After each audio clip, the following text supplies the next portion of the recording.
Sanibonani bahlali base-Ekurhuleni, greetings to the residents of Ekurhuleni.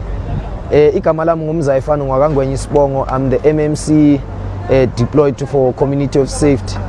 Asisho lokhu bantu bakithi ukuthi silana Potfontein informal settlement next to N12.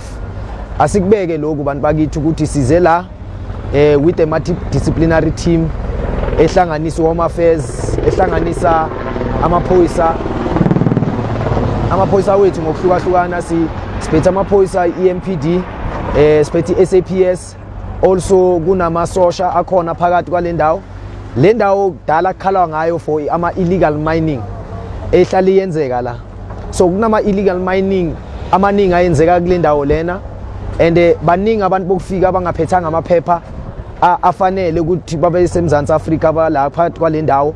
So singenele kule ndawo ukuthi kule mikhukhu lesi demolish wonke ama structures akhona, because lana kwakuyindawo okuhlala abantu bakithi babalekile kule ndawo. So kuyi gangster squad camp for abantu bangaphandle abangana amaphepha abayenza illegal mining. So singenelele kule ndawo, si implement ama bylaws wethu sumasipala wase-Ekurhuleni.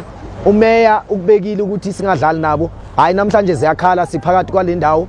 Bonke abantu bokufika abangaphethanga amaphepha sesibabophila, inamba yabo sizoyiconfirma masiqeda ukwenza operation yethu, but asikusho lokho ukuthi silapha phakathi kwale ndawo ukwenza sure ukuthi ama bylaws siyawa implement.